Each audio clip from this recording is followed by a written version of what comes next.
Hey YouTube, PJ here, this Dog Pound 24/7. Thanks for tuning into the channel. If you're new to the channel, please hit that subscribe, hit that like, and hit that notification bell. Good evening, people. Thanks for tuning in to part 2 of my story.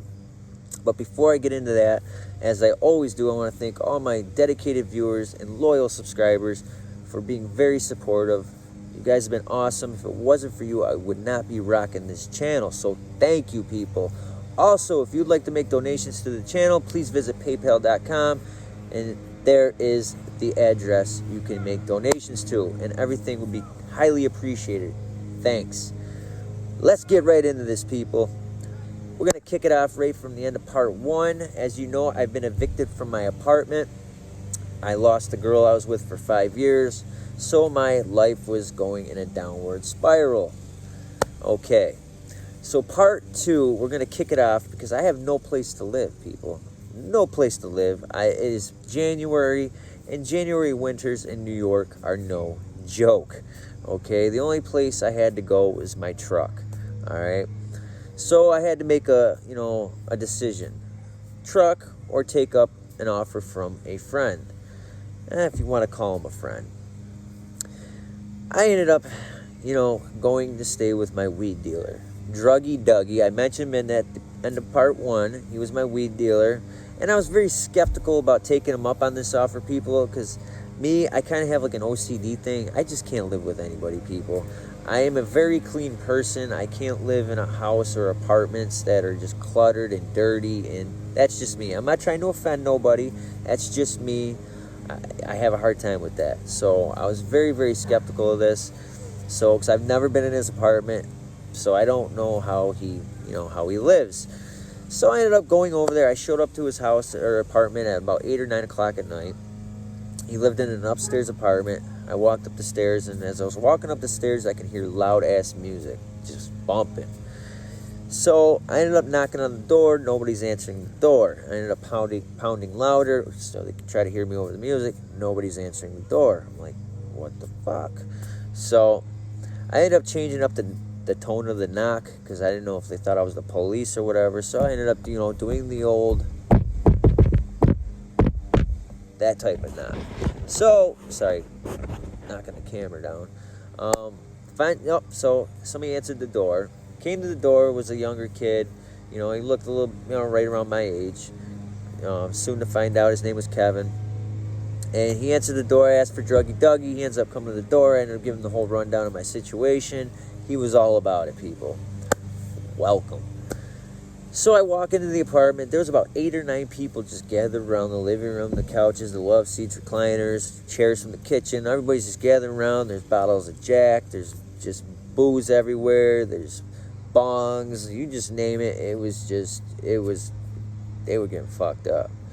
And as soon as I seen that, I'm like, no shit, I'm like, this is it. This is where it's at.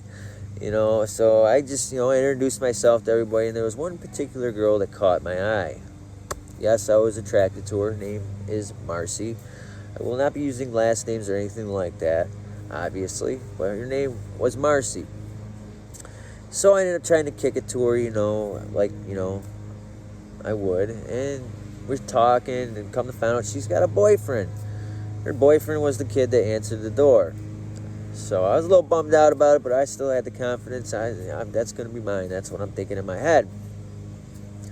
And we got talking and talking. We're just partying the whole night. We're taking shots, getting obliviated. And eventually the night came to an end and I passed out. So mind you, people, I have a heroin habit. Woke up the next morning very, very sick from withdrawal. So I was feeling it. I had no money. I had no way of getting anything to get off sick. So people started waking up around the house. Marcy ended up waking up. And everybody, the funny thing is I was sitting in the living room. Everybody's complaining that they don't feel good. They feel like shit. Like, what the fuck? So and the one kid that was there, I can't remember his name, but he was saying, like, so what are we going to do then, guys? Like, I feel like shit. So that set off like a little light bulb in my head. I'm like, what the fuck's he mean? What are we going to do? So now I'm thinking, these people fuck around? Are they withdrawing too? Because they don't know I do heroin. I don't know they do it. So I'm trying to read between the lines, you know. I'm thinking, like, these people fuck around with dope. So, sure enough, I'm in the other room. I was getting dressed, you know, getting my, trying to figure something out to go get off E so I'm not sick. And Marcy ends up walking into my room. She ends up asking me, do I know anywhere I can get some money? Do you know, like, anything of that nature? And I said, nah. I'm like, she's like, well, we're sick. We need to find money. I'm like, what are you guys sick from? And she's like, well, you can't judge us if I tell you. Like, you know, it was like one of them episodes. And finally she says, we do opiates. We're sick. We're withdrawing. I'm like, me too. I'm like, crazy. I mean, like, I'm feeling like shit too. I'm like, you guys, you know, of course we started making the discussions, trying to figure shit out. And she ends up asking me, do I know of any cabins we can rob and, you know, to get money? Because they know, you know, where to get rid of guns and all sorts of shit. And I was like, yeah, actually I do. And so that night, we made it all planned, the three of us. We ended up driving, you know, out into the wilderness. I could talk about this because it's way past the statute of limitations. So we ended up going out. We probably I'm not even exaggerating, people, when I tell you this. We knocked in probably about 25 cabins. And that night, we ended up getting somewhere in between 20, 25 firearms. And so I knew where to get rid of them too. And I pretty much took my cut of what, you know, because we split everything up. And we ended up going up to, instead of them taking it to Buffalo where they go, I took it to Rochester. I said I could probably get more money because they found out what they were going to get for theirs. So we ended up taking them all up to Buffalo, or Rochester, excuse me. So we get up to Rochester, and I back my truck into the driveway, and we take all the firearms down in the basement, and we ended up getting $200 a piece for each, you know, firearm. Besides the two AK-47s. The two AK-47s we got $700 a piece for. So we ended up making out big, people. Big score. We ended up splitting the money 3 ways, and we went on a bender from hell. Okay, mind you, at this point of me doing heroin, I'm not injecting it at this time. I'm just snorting it, and that's it. Okay, so what happened was this individual came over to Druggy Dougie's house during that week time when we were all strung out, and Marcy was going to sell some of her heroin to make up some more money. So when, you know, the shit ran out, you know, that kind of deal. So they came over, and they ended up going and shooting up in the bathroom. And I wasn't really about that. I didn't like it. I didn't want no part of it at that time until my heroin was getting low. Mind you, all these people are starting to shoot up, and I was nervous, people. I don't like that kind of shit. I didn't like it at the time, and I probably had, I don't know, a bag left to my name of heroin. I had no money. I ended up spending all that crazy money on booze, liquor, fucking you name it. We just went to town, just blowing it on everything at, you know, stores. And we went through a lot of money pretty quick. I can't give you the exact amount of money that we had that night. I want to say anywhere's in the ballpark. It was close to $4,000 we ended up getting for all the firearms, because about 6 of them were broken, like broken triggers. You know, there was, you know, defaults with the firearms, so we didn't get really shit for some of them. So we ended up getting close to $4,000. So we blew through that money within a week, and that's crazy. So what it is, I ran out of all my shit, and this person offered to split a bag with me. And at this time, my tolerance is through the roof, people. So splitting a bag is not going to be good. It's really not going to do shit for me. So they told me, like, if you shoot it, you'll fucking, you know, it'll hit you. You know, you will have to, you know, you don't got to do as much as what you normally would do to, you know, get off E. So I'm like, no. He's like, well, suit yourself then, whatever.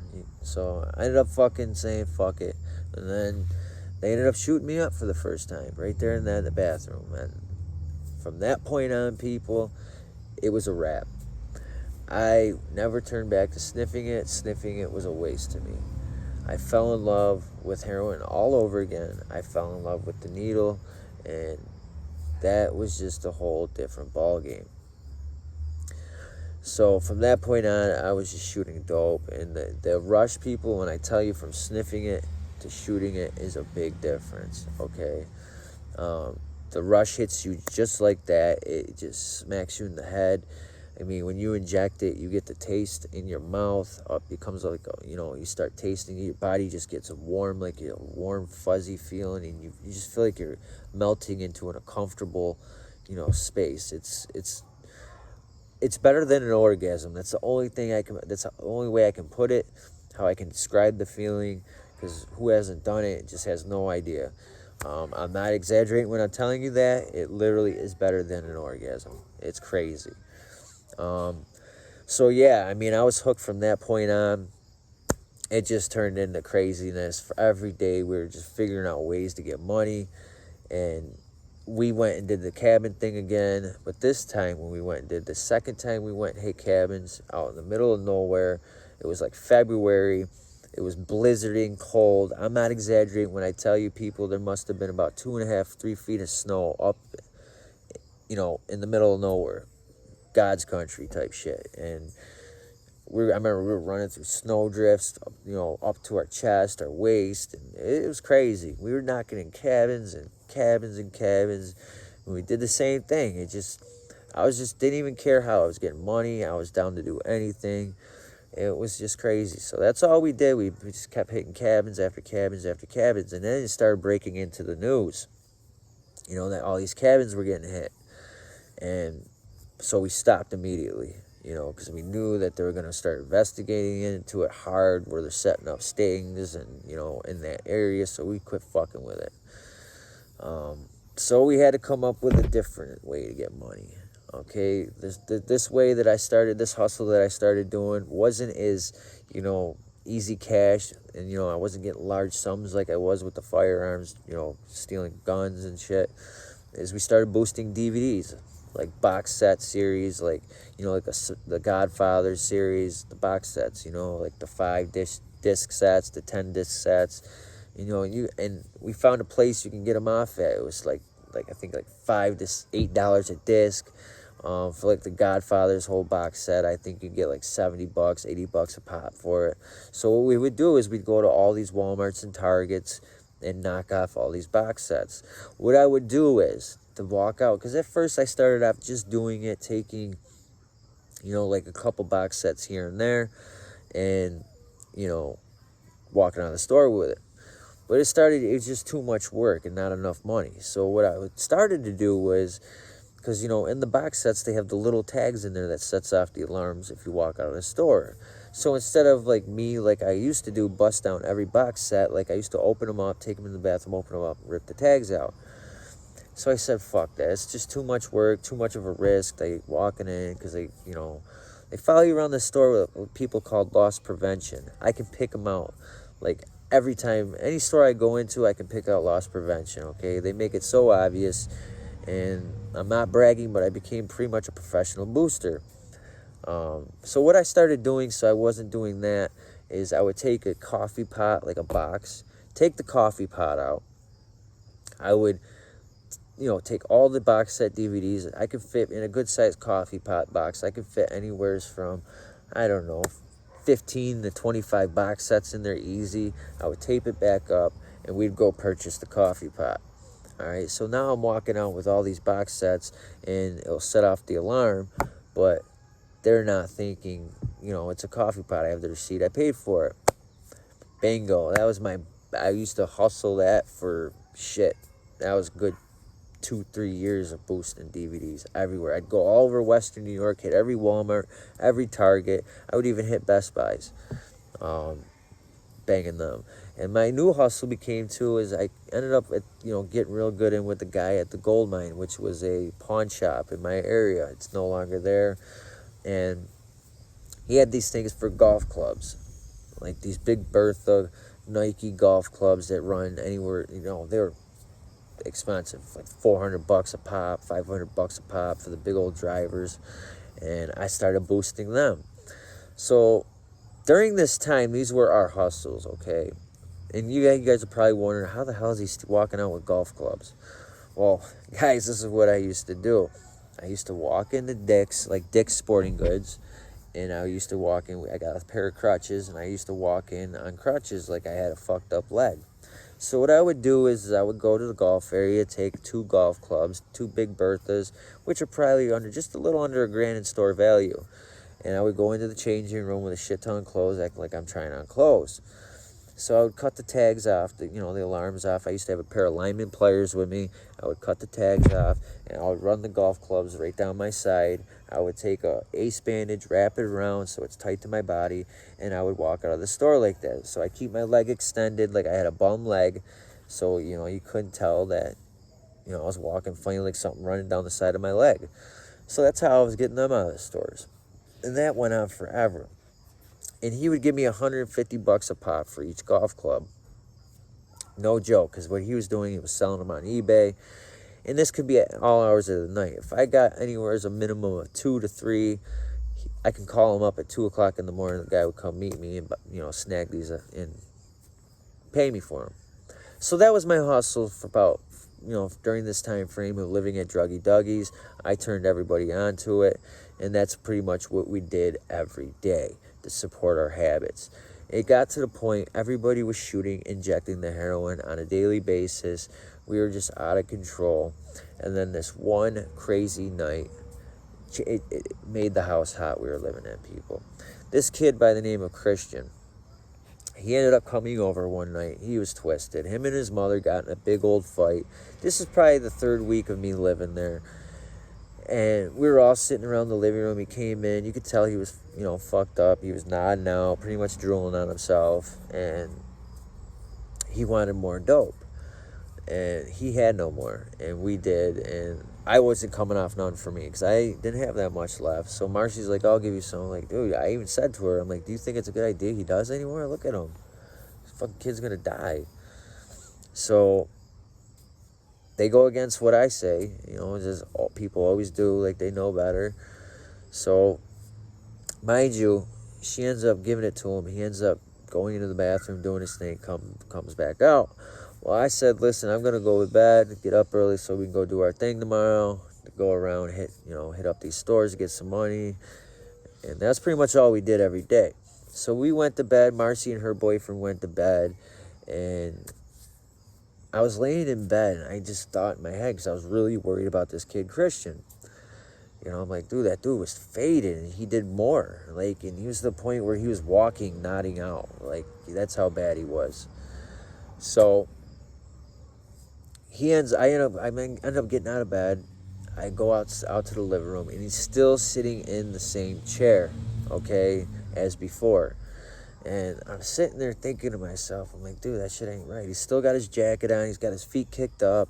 Hasn't really moved from the last position I see, when I went to bed. So sure enough, I went over, and he was out. Done. You could tell just by looking, because I flipped the light on. He's just pale. Lips were purple, blue. Dude, I ran into Marcy's room, kicked her door open, and I told her, Christian's ODing, he's done, I think he's dead. So we went back out. I'm bugging out. I've never seen shit like this before. So she's like, we gotta get him to the hospital. She's like, no, we can't take him there, we'll be arrested, So everybody's freaking out. And so I heard this thing, you throw him in a bathtub, throw cold water, get some ice, put it down, no, not being gay or nothing, or anything like that. No offense to, bisexual people, but, I took ice and I was throwing it down his pants because it brings him out of shock. And he started coming to a little bit when we did this, but he wasn't coming out of it, and he'd fall back out. And we're like, fuck, this isn't working. So we ended up, get this shit, people. This is just my fucking luck, right? So that's not working. I carry him out of the bathtub. I end up carrying him all the way down the stairs, and I put him in his car. And I'm like, where the fuck are the keys? Because this kid always left his keys in the car. And they're not there. Come to find out, I'm in the wrong fucking car. It's the identical car to the people that live downstairs. It's crazy. No joke. So I put him in the wrong fucking car. We're all in the wrong car. We had to carry him back out, put him in his car. We ended up rushing down to the hospital, which is literally a 2-minute drive down the road. And we got to the hospital. We went to the emergency. We carried him in. I placed him on the gurney. I told him this dude's name is Christian and such. He's overdosed on heroin. I'm out. That's all I told him, and we bounced. And we knew we were fucked, okay? Because we've already been hearing rumors that the place is going to get raided where we're living. And of course, we weren't trying to believe it or listen to it. And sure enough, they were right. You know, it was just crazy, people. It was just getting hectic and hectic. The place was getting hot. We just, like I just mentioned, the police, you could see them driving by the apartment every day, all day long. And we just knew something was going to happen. So when you just get that feeling, get that vibe, we just brought, an overdosed, teenager, not a teenager, he was an adult. He was, about 19 years old, but young kid still. That's still a kid, but, we just brought him to the hospital overdose. So we know something's going to happen. This is a smaller town, okay?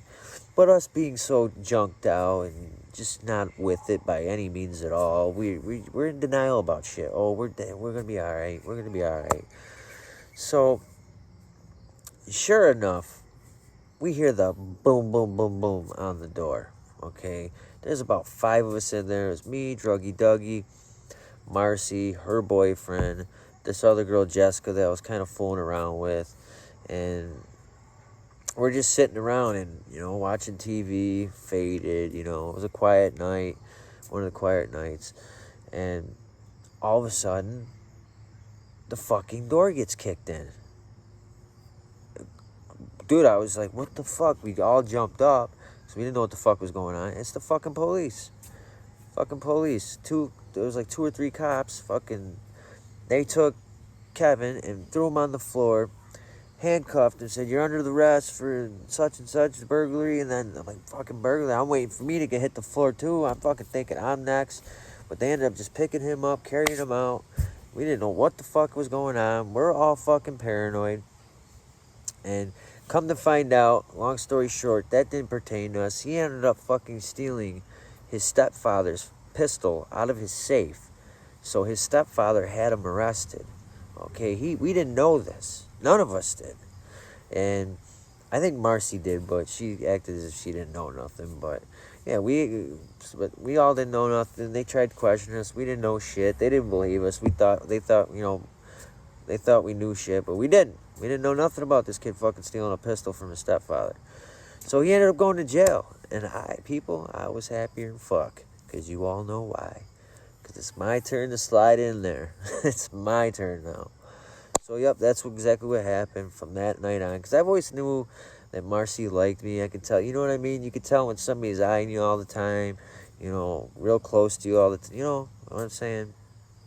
So, sure enough, me and her started kicking that night. Nothing serious at first for the first couple of days. We cuddle with each other, shit like that. Nothing major. It just feels real good. When you're doing heroin, people, when you're in like a relationship with somebody or you're, with somebody that does it with you, it's like one of the good feelings when you're getting high on that you become like kind of like more lovey type person. It's weird. Like, it's fucking real weird. But yeah, it's pretty much all we did the first couple nights. And that's it, people. That's part 2. We're going to leave off right there. It gets worse, people. The story gets worse. That's just a little taste. I'm going to leave you hanging right there because what's next, it gets crazier. Do you want, part 3, you're going to find out if he lives or dies, Christian. So stay tuned for part 3. You'll get the details if he survived, if not. But people, honestly, I can't believe I'm sharing this. I hope people get something out of this, and I hope people don't look at me, sideways for, the shit I've done, because I don't like sharing stuff like this. It's taken a lot for me to be able to share the crimes that I've committed, the burglaries and everything, because I am not proud of that by any means. I want you people to know that. That is not who I am today. To me, I look at myself as a, law-abiding citizen of my community now. I'm the type of guy now, I coach my son's basketball team, stuff like that. Crime is behind me, and that is not who I am. So I just want to make that clear. I'm not trying to glorify nothing. I'm just trying to give you, pretty much that's what happened. You know, I just hope somebody can look at what I went through and what I did, the stupid decisions, and what, you know, the consequences were behind all these stupid things that I did.